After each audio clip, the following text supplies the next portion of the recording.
Here's the promise of this story right at the start. One road system changed America forever. It moved food to your table. It moved soldiers to war. It moved families to new homes and new hopes. It shrank a giant country down to a size that one person could drive across in a single week.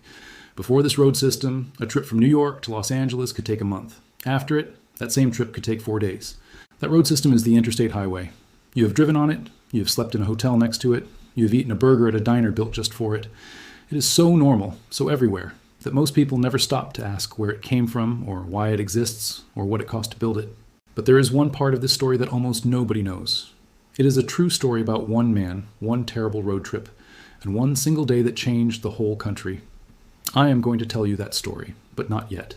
I'm going to save it for the end. Because once you hear it, you will never look at a highway the same way again. Let's start at the beginning. A man, a convoy, and a nightmare road trip. Picture the year 1919. The First World War has just ended. Cars are still new. Most roads in America are made of dirt.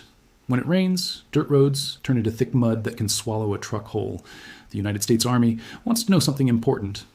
If enemy soldiers ever attacked the country, could the Army move its trucks and men from one coast to the other? Could soldiers reach the West Coast in time to defend it? So the Army decides to test it. They plan a trip. 81 Army vehicles will drive from Washington, D.C. all the way to San Francisco, California. Trucks, cars, motorcycles, nearly 300 soldiers. It should be simple. It is not. The roads are terrible. In some places, there are no roads at all, just wagon trails, cut by pioneers 100 years before.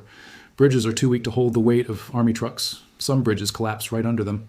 Trucks sink into mud up to their axles. Soldiers have to dig them out by hand again and again, day after day. The convoy is supposed to take a few weeks. It takes 62 days to cross one country. The trucks average about 6 miles per hour.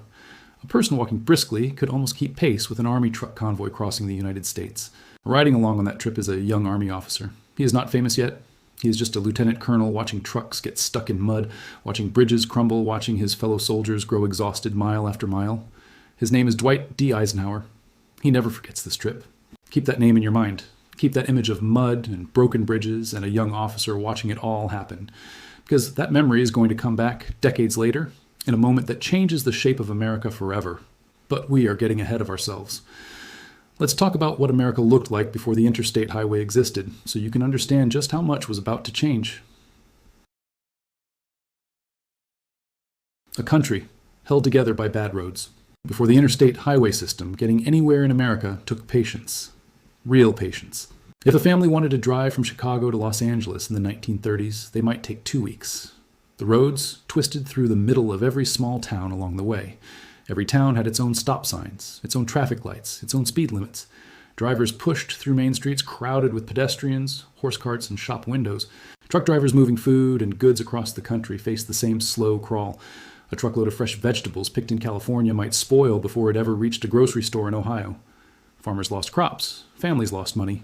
Businesses could not grow past their own small corner of the map because shipping goods any real distance was slow, risky, and expensive. Car accidents were common and often deadly. Roads were narrow. Two-way traffic often shared the very same lane. Drivers faced sharp turns with no warning, blind hills and drop-offs with no guardrails. Every year, thousands of people died on roads that were never built for the speed or number of cars now driving on them. America was growing. Cars were multiplying by the millions. But the roads were stuck in the past, still built for a slower, smaller world. Something had to change. And after the Second World War, the pressure to change it grew even stronger. During the war, American soldiers, including Eisenhower, who was now a 5-star general leading Allied forces in Europe, saw something remarkable in Germany. The Germans had built a network of wide, fast, modern highways called the Autobahn. These roads let cars and military vehicles move swiftly across the entire country. No stop signs, no traffic lights, no sharp turns through crowded towns. Eisenhower studied those roads carefully. He saw how fast an army could move on them. He saw how easily people and goods could travel across long distances. And somewhere in his memory, that muddy, broken 62-day convoy from 1919 was still there, waiting. He would not forget either lesson. The roads that connected and divided. In 1956, President Dwight D. Eisenhower signed a law called the Federal Aid Highway Act. This law created what we now call the interstate highway system. It promised over 40,000 miles of wide, fast, modern roads stretching across the entire United States.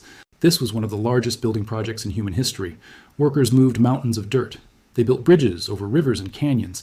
They carved tunnels through solid rock. They laid down millions of tons of concrete and asphalt. It took decades to finish, cost billions of dollars, and changed the map of America forever. For so many families, this new highway system felt like magic. A drive that once took 2 weeks now took 4 or 5 days. Families piled into station wagons and set off to see the country. Route 66 diners gave way to bright, glowing signs for gas stations and drive-in restaurants built right off new highway exits. An entire culture bloomed along these roads. Motels with swimming pools, roadside diners serving pie and coffee, giant dinosaur statues built to catch a driver's eye. Truck drivers could move goods faster and safer than ever before. Fresh food reached grocery stores before it spoiled. Factories could ship products to any corner of the country in days instead of weeks. Small businesses in tiny towns suddenly had access to customers hundreds of miles away. The economy did not just grow, it transformed. Soldiers and military supplies could move across the country quickly if the nation ever needed to defend itself. This is actually why the full name of the system includes the word defense. It is officially called the Dwight D. Eisenhower National System of Interstate and Defense Highways.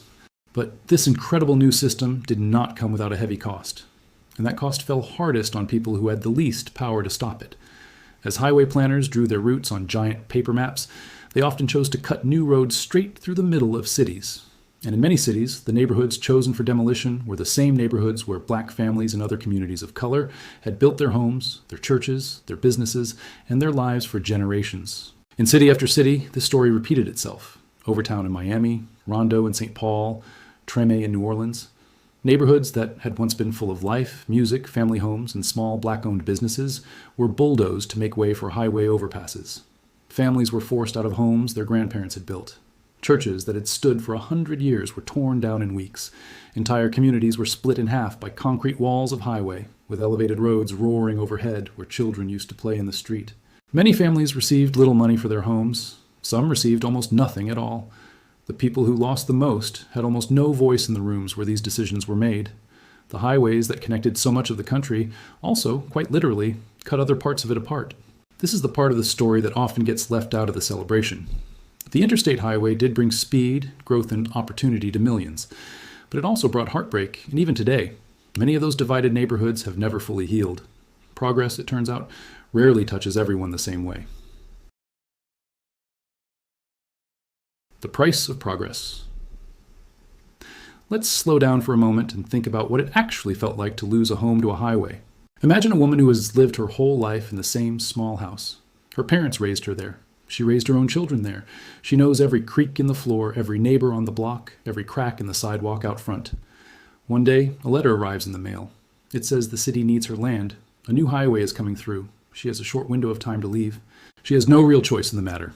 The government has the legal power, called eminent domain, to take private property for public projects like highways, even if the owner does not want to sell. She is offered a payment for her home, but it is often far less than what it would cost to buy a similar home somewhere else. She packs up decades of memories into boxes and watches bulldozers tear down the house where she raised her family. Multiply that single story by tens of thousands of families across the country, and you begin to understand the true price tag of the interstate highway system. It was paid not only in dollars, but in disrupted lives, broken communities, and generations of wealth that never had the chance to grow, because the family home that could have been passed down was gone. At the same time, other families experienced something completely different. For them, the interstate highway meant freedom. It meant a father could take a factory job 2 states away and still make it home most weekends.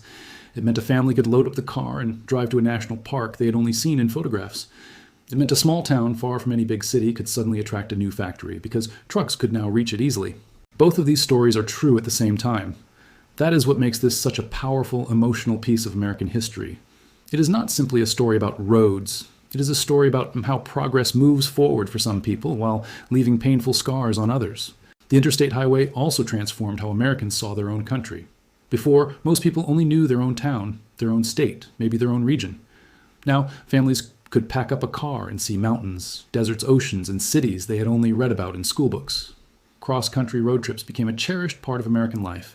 Songs were written about the open road. Movies were filmed about journeys down the highway. The idea of freedom itself became tied to the image of a car speeding down an open interstate, disappearing toward the horizon.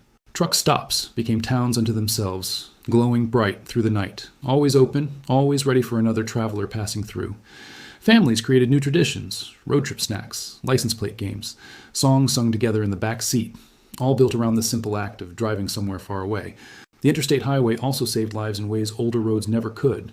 Wider lanes, gentle curves, and separated directions of traffic dramatically reduced the number of deadly car accidents per mile driven.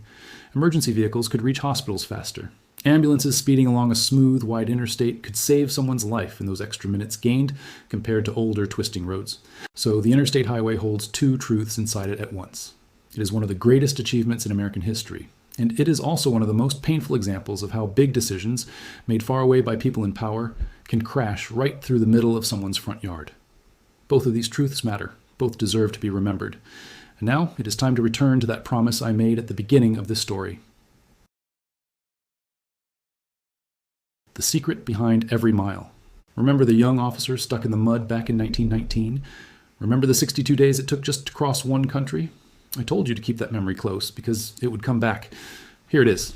Decades after that miserable, muddy trip, Dwight D. Eisenhower became President of the United States. He never forgot how helpless the country would have been if it ever needed to move soldiers and supplies quickly from coast to coast. He never forgot the broken bridges, the trucks sunk in mud, the exhausted soldiers digging their way forward mile by mile. And he never forgot the wide, fast Autobahn roads he had studied in Germany. Roads that could move an army in days instead of months. Those two memories, one of disaster and one of possibility, sat inside Eisenhower for over 30 years. And in 1956, they finally became real. He signed the law that built the interstate highway system, a system designed, in his own vision, to prevent any future American convoy from ever getting stuck in the mud the way his had. That is the secret heartbeat hiding behind every single highway mile in America. Every time a truck driver cruises smoothly past a mountain range, every time a family speeds toward a beach vacation, every time an ambulance races a patient to the hospital in record time, all of it exists because one young officer once spent 62 days trapped in mud and never let himself forget it. That muddy, miserable road trip in 1919 became the reason for millions of smooth, fast miles of American highway, generations later. So the next time you drive onto an interstate and merge into fast-flowing traffic, remember that this road did more than just connect one place to another. It connected a young man's worst memory to a president's greatest achievement. It connected the pain of neighborhoods torn apart to the freedom of families discovering a new part of their country for the first time. It connected a broken past to a faster, more united future. That is how the interstate highway changed America forever, not just with concrete and steel, but with memory, sacrifice, ambition, and the enduring, complicated cost of progress. And every single time you drive down one of those long, open roads, you are driving through that history, whether you ever knew it or not.